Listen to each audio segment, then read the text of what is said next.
Entrepreneur Radio with your host, Tyler Jorgensen. Welcome out to Biz Ninja Entrepreneur Radio. I am your host, Tyler Jorgensen, and today I get to talk with somebody who I've known for a while. We've been in some masterminds together. We've chatted. We've gotten to know each other. And then it's been a while since we've talked. Yeah. And I realized the other day when I saw his social media and how powerful he was sharing his stories, and I was connecting with his audience, I was like, why have I never had Matthew Wengerd from A Fine Press on my show? So I reached out and he was so gracious to come on the show. Welcome out, Matthew. Really excited to have you. Thank you so much. Excited to be here, man. So in the world of weddings, in the world of invitations and all this, and it's a world that things sometimes just get really simplified and productized, right? How did you land in this space, first of all? Oh, man. All my education is in music. I wound up in grad school because I thought that I was good at business, right? So I hustled my way into an assistantship because I was a horrible musician. But I thought I knew business more than the people I was hanging out with. Hustled my way into an assistantship that got me in. And while I was there, I wound up having to do some graphic design. And this was at the time. Do you remember the time when like hipsters were bringing like spinning wheels into coffee shops and stuff? Yes. It was this like hipster or Amish era.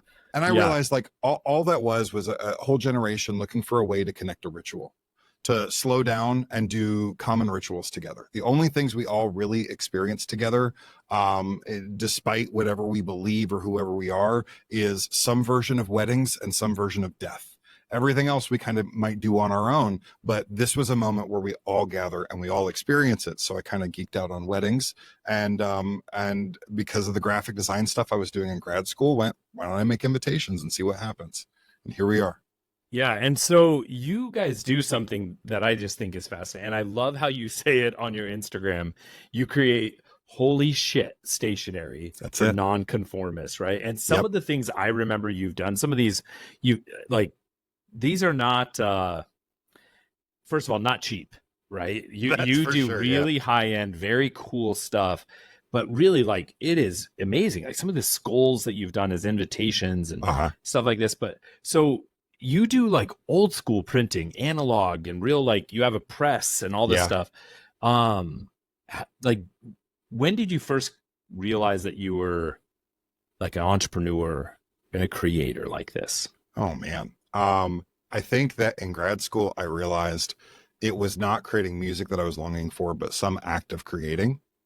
And then essentially what happened was I've realized in the last year and a half, since I got my ADHD diagnosis, far too late in life, that essentially my entire life has just been a series of hyperfixations. And one day I hyperfixated on this old tech thing, and it's not even necessarily the core of my business anymore, but it just happened to coincide with this revival in tactility and printing. Now there are actually a bunch of really great modern digital options that still create tactility, but there was this period where like either everything was flat and boring like a magazine, or it had depth and intricacy using these old machines. So I started buying them and was moonlighting for a while. And if you're a disc profile person, I'm a high I and a high D. Like D is the secondary. And what I realized is the 3 jobs I had after grad school all sold as like influence jobs, and they were all paper pushing jobs. So not only did they not fit my disc profile, they were also maddening for the dopamine chaser in me. Yeah. And I was terrified to go do it on my own. And it actually took getting fired from my last job.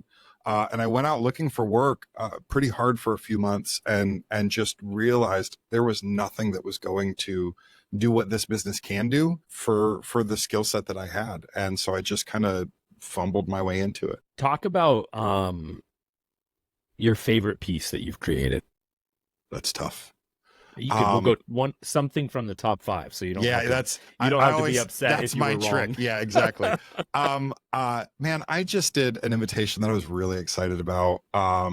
This couple, like they're really into like EDM and festivals and all sorts of, like they have a very eclectic middle of the century vibe, like 60s, 70s, lots of great patterns. And they just had this really interesting life. And we had this moment where we got to tell like half a dozen little stories through the invitation. We actually shipped out branded cassette recorders in a box that were like affixed into the box that we had put their monogram on. And then she is an English teacher, and so we went really heavy on the activities they do together, like the New York Times crossword puzzle and Mad Libs and all this kind of stuff. So we created a mixtape for them, put it in with a tape player, and then did like a 12-page luxury printed. We did a thing that was like a riff on the New York Times spelling bee, and all these different pieces, so that there was an interactive moment.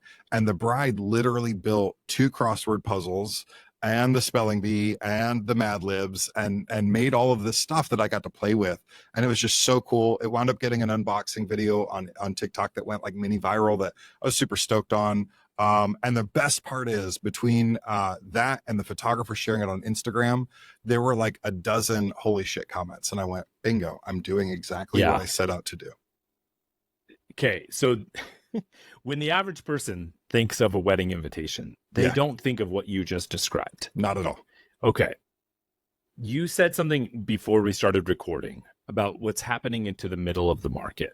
Mm-hmm. So talk to me about what tech is doing. Yeah. And then talk to me about what people need to do if they want to stay in business. Yeah. It's I think it's happening across most industries. I don't like lose sleep over thinking about which ones might be the exception. But tech is moving so fast, especially, you know, what's happening with large language models and all these things. This actually goes straight back to the reason I started and this thing about ritual. I believe that our parents' generation and their parents, in the name of convenience, got rid of the rituals in their lives, right? They stopped like honing or stropping their razor, refilling their fountain pen, wringing a chicken's neck. Now they go by boneless, skinless, and they use, you know, disposable pens. And theoretically, this was all supposed to be to free us up to live our best lives. And all we did was fill it with more crap. Right now, all we do is consume. We don't create enough. We don't engage with each other enough. And I think what it is ultimately when you try to appeal to everyone, it is always a race to the bottom. And so now tech with these large language models are creating a custom race to the bottom where you can get something that is very custom and of a relatively high quality at next to no cost in terms of creative. Right. I think that we are less than a year away from a full stack tech solution for weddings where a couple can input their set of inputs, whether it's a questionnaire or an interview or whatever it is, or, you know, upload a Pinterest board. And there's going to be a company that does a full stack solution that partners with a company like Minted, who's one of the big, like affordable print houses for invitations. And there's a digitally created invitation with 1 round of revisions that no human touches at all, where there's floral design that happens with photorealistic mock-ups and IKEA-like instructions that they can send to someone in a local network of florists to go deliver, where they hook into Spotify's API and create the most banging playlist. It won't be able to read a room yet. It'll even be able to do that at some point, at least know if people are dancing or not, right? So a couple could go in for $5,000 or $10,000 and get all of that creative, plus whatever the hard costs are for production. And I think the middle is going away. On top of that, there's economic pressures too. For the second time in 2 months, I just heard someone reference that the number of stealth weddings at publicly accessible venues is going up, where people are sending out invitations to venues that they have not gotten permission to have a wedding at. And they just have everybody like a flash mob show up, get married real quick, hopefully before security catches them, right? I think people just aren't willing to invest. If you're the average wedding in the States, I think they're saying is in the low 40,000s right now, which is both an insane amount of money and also no money to actually produce a real wedding at this point. And I want to pause on that. That is such an interesting paradox. Yeah, it is. Right? Because it is like, that is a lot of money. Yep. Right. For many of us, that is the amount that more than our grandparents paid for their home. Exactly. Right. Exactly. Yet it really isn't a lot. Right. If you want to actually put on the weddings you see in the movies. Oh man. So what you're talking about is exactly what you just said. The middle doesn't exist. No, not at all. Because it's not possible, right? Here's the crazy thing. I'm sorry to interrupt, but this is what's wild. That's I think unique in the wedding industry. All of the wedding publications, right? They make their money primarily off of the backs of vendors with advertising. Yeah. But their readers are not affluent and don't want to spend money. So their editorial is all about cutting out the vendors, about reducing your costs, and it creates this uneducated consumer that has done the work to be educated, but their sources suck. And so now you've got this thing happening where you literally have these magazines whose names I won't name because they all know who they are, who are publishing $40,000 is what a wedding costs, and this is what stationery should cost, and flowers, and all of those numbers, the weddings they actually show, that get them the eyeballs on the Instagram, that pull them into the website, are 150, 250 $1 million weddings. You know, they're all over $100,000, and they're going around saying weddings should cost 40,000, 60,000. Yeah. And so it's absolutely killed the educated consumer, which is why you have to have a trusted guide, a trusted impresario to guide you through a wedding planner to say, this is how much this should actually cost. I feel like that example is kind of similar to when like fitness models are selling hamburgers. Bingo. Right? It's like, hey, you can look like me and eat this. Like, no, you can't. You can't. Right? You don't get it. The magazines are like, oh, you can look like this at this budget. It's like, no, you can't. Right. Exactly. And so you don't work in that lower market. No. And first of all, I noticed that from you day one, and I love that you firmly planted your flag in luxury. Like, I love it. I think it's brilliant. What's your advice to people who are in the space now, somewhere in the wedding world, in creatives, and on how they're going to navigate the next couple years? That's a great question. This year has been, everything since lockdown has been weird. Last year was a giant catch-up year. There was a ton of weddings, and now everyone is talking about how couples are booking later. The timelines are shortened. They're more demanding. Just the culture has shifted, and then the tech is continuing to be disruptive. And so what I believe is going to happen is either you have to go fast and cheap, and maybe you can make a living for a while, but you can't out Amazon. You can't out Walmart. The other option is to go to the other end, because the couples who are willing to spend $100,000 plus on a wedding are doing so because they're already willing to tell a story about what they value, that they value human connection more than anything else, really. And they're willing to invest in humans to create on their behalf. Here's the thing. A ton of people are pushing towards the top. They're trying to just raise their prices. They're trying to do all these things. The differentiators are really hard to find. The way that you find them is by not being afraid of rejection, remembering what your minimum viable audience is, and then getting really idiosyncratic about it. My friend James Victoria is a graphic designer that is a hero of mine that I now count amongst my friends. And I have a poster in my studio of his that says, "The things that made you weird as a kid make you great today." And it's about leaning into your idiosyncrasies. I always say, if you're not pissing people off, you're not exciting anybody either. And so for me, it's the path forward, I think, for anyone who wants to really make a name for themselves and continue to thrive, is to recognize what stories in their own lives and in their work demonstrate about how they see the world. Because I think ultimately it comes down to potential clients, couples that are engaged, are going to look at vendors and go, do they see the world through a lens that looks like mine? And the only way to know that is through story. You can't see that on an Instagram feed. You know it because people have learned to tell better stories about how they exist, how they think, and what brought them to where they are today. So that's I think the only option forward. I don't think I can adequately unpack all of that. So if you're wherever you're listening to this, I want you to just rewind 2 minutes and listen to it again, because you shared several really powerful things there. And the part I am going to dig a little deeper on with you is being able to and willing to piss people off, or just have people disagree with you. Bingo. Or just not accept you, right? Mm-hmm. In telling stories, we draw people in, but we push people away. How do you balance that? And what's your encouragement to others to become more comfortable doing that? Yeah. So first of all, being comfortable with rejection is a real thing. I've seen probably 3 or 4 creators on TikTok that have done the month of rejection, where literally every day they just go ask for some absurd thing somewhere. Can I get on the roof of this building? Can I have a free cup of coffee? Can I, whatever it is, always expecting the answer to be no, just so that their body learns that no is not unsafe. Right. I think there's some real value to that. That was one of the homework assignments in the 4-hour work week. Yes, I remember that. Yeah. And it was one of the best parts. It was basically just go do things like that, right? Just so that you get used to, go haggle at the farmer's market. Yep. Just get used to that. Getting told no isn't, you're still safe. I love it. Your body treats a no the same way as it does an animal attacking you, right? Yeah.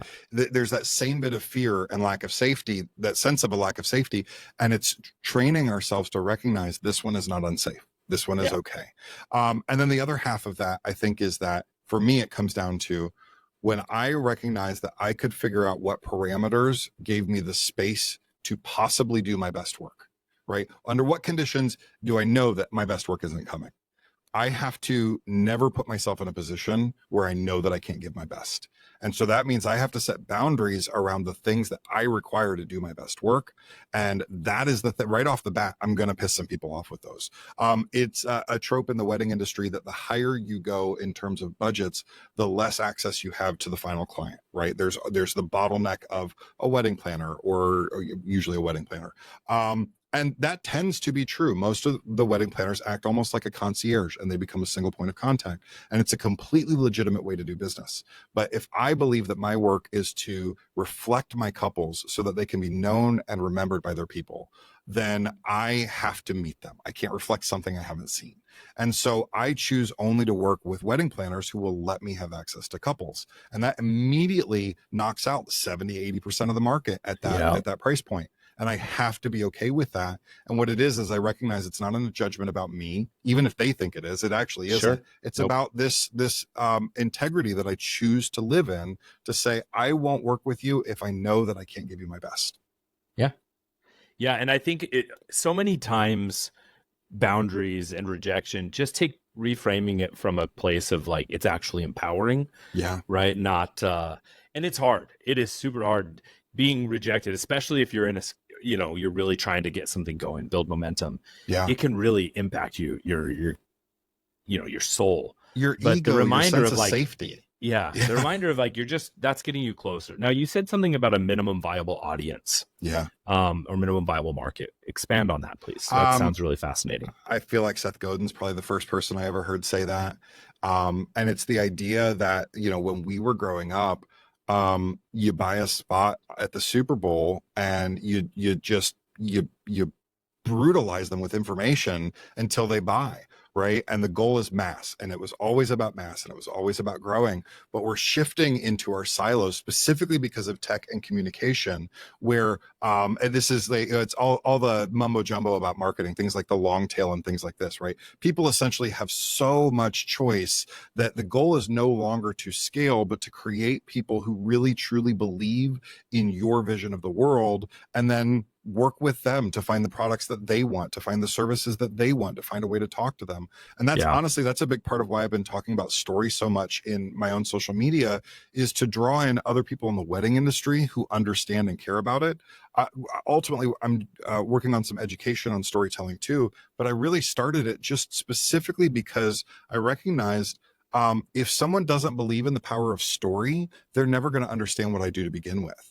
They're a wedding planner that hops on a call with me and a couple, and I start talking the way that I do. If they don't care about story, they're going to be like, who is this guy? What is he doing? So I would much rather show up as me up front and tell the stories about what shaped me and let them decide. It is an interesting thing, another paradox, where most professionals and creatives and service providers, their business would be drastically improved if they added 10 clients. Yep. Yet if they don't get 1,000 or 100,000 views on something, they're devastated. Right. And I'm like, no, those are real people. Like, imagine if you were sitting and able to pitch to 100 people that were your dream customers, and actually, like, that's a good thing, right? And so I think we also have to change our our goals on social and Oh, and totally. where we're engaging with people, because it's not about masses, right? It's about Nope. the right people. It's about And meaningful conversations. yeah, and that's even better, right? So, Yeah, and yes, we still look at some metrics to know that there's at least a conversation that happened, exactly. or a possibility of one. Yeah. What are you working on right now that you're just really excited about? This has been the last month has been wild for me. I actually booked a client from my time on Clubhouse, which I want to say was like beginning of lockdown was when Clubhouse hit, right? Yep. And it took the wedding industry by storm. And for like 6 months, every day I was on Clubhouse 6 hours a day, starting new rooms, doing all sorts of things, until what I realized is that the lack of context meant you wound up with people in the room that weren't speaking the same language as you. And every conversation you had to start from step one and all start rebuilding all the assumptions. So one day I just didn't log in again. And then never went back. And just last week I had a wedding photographer contact me and said, man, we've been following you since Clubhouse and love the way that you share and how you see the world, and we are ready to work on a branding project with you. So I've got a couple client projects I'm really excited about, but in the middle of all of that conversation, I hopped into a group call from an education thing that I was in years ago. And a friend of mine who had been in a mastermind I did was in there and hosting it. And the questions essentially came up that we were just talking about, like, how in the world do I differentiate myself? How in the world do I get people to understand? And why am I getting people to ask all these questions beforehand and that undermine my value and all this? And the answer was storytelling in every single case, whether that's in the structure of your business or your words on social media. And so my friend who was guest hosting this call, afterwards we hopped on a thing and went, oh man, there's a very much a need for people to understand the power of story and how to build better stories for themselves.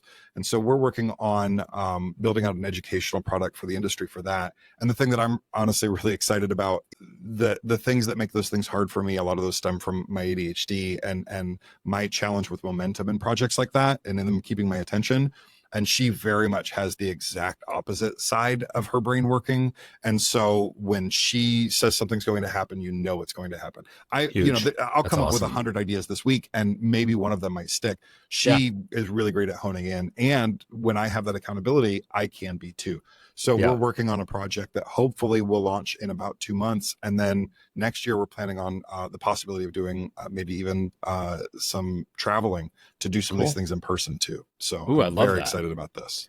Yeah, we need to talk more about travel and education offline. But so you've been in this industry now a while, right? How old is a fine press? Technically, I think 11 years. I think I moonlit, just kind of doing it for a few years before that. Yeah. It's been like 11. In this process, what was one of the major failures or obstacles or just major like, oh shit moments, and how did you overcome it? Oh man, there are a million of them. And honestly, a lot of it starts with my beating myself up over my lack of attention. I wish that I had everything happens in its own time. And I'm thankful that it happened when it did. But I wonder what would have happened had I been diagnosed earlier. And would I have been capable to understand that the things that I had internalized as shame that kept me from moving forward, because every time I thought about it, I felt so much shame that I couldn't take the step.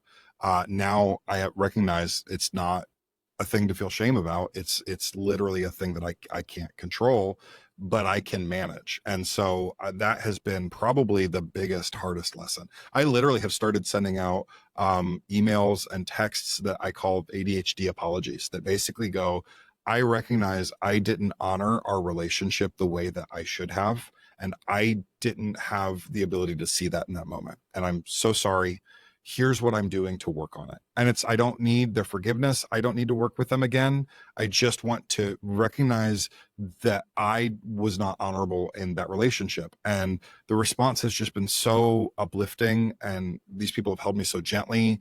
And it's really helped me heal from these things. So the ADHD is the big one. But a lot of it has been recognizing that the difference between me and a lot of entrepreneurs, and a thing that has made the education part, my trying to find the right education for me so hard, is most business education that I had ever encountered always started with the assumption that the goal of the business was to make as much money as possible, like maybe without losing your soul, but money was number one.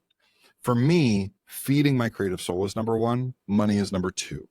And so right off the bat, I'm going to make a whole different set of decisions. And I didn't know how to live in that space because no one else I knew no one else had that perspective on things. And so it was a lot of floundering because I listened to people who were trying to make me scale and grow in ways that I recognized actually didn't give me what I wanted out of my business. And so then when I started looking at actually, what do I just want my day-to-day to look like? What's that look like? That's been so helpful, and it's led right into this place where I've recognized there are two things in my business that are where I add more value than any other place. And my kind of lower middle class, Great Lakes Midwestern upbringing that does everything yourself, I've been all of the parts of my business and I've been my biggest bottleneck. And so right now I'm learning to outsource the things that the goal is that by, the next 6 to 12 months, I am only doing two parts of my business, which is ideas and people. And I have people doing every other part of it. It's amazing. You've gone through a lot and you've experienced a lot and you're growing through a big growth moment right now. Yeah. And I love that you're making changes in your business, but to me, life is more than just business. And so it is to you because you care more about the creative outlet. Yeah. But that being said, what is one item on your personal bucket list you're going to accomplish in the next 12 months? Oh my goodness. That is a great question. Here's this very silly one that just means the world to me. I did not realize how much I loved the beach. And I experienced over spring break of this year, we took our kids out to go on an airboat ride and I experienced sunrise on the ocean for the first time. And I vowed to experience that at least 8 to 10 times a year. And I found it to be the most wonderful grounding thing to just go put my toes in the water and welcome the day. And I live 2 hours from the East Coast. So I could literally wake up one morning, go do it and be back in time to, start my day if I needed to. So that is the number one thing I want to make happen. And then from there, I'll build the rest of that list. Yeah. One of my favorite hacks for like entrepreneurs who just need to sometimes change their location is to go work at like the lobby bar or the like lobby restaurant of really high-end hotels on the beach. Yep. Yeah. That's actually a really great place to be, and so it is. And if you're working with affluent people and you yourself are not, I always say my clients' cars cost more than my house did. Being in those locations just helps you reset your understanding of how the world works. It's always been amazing.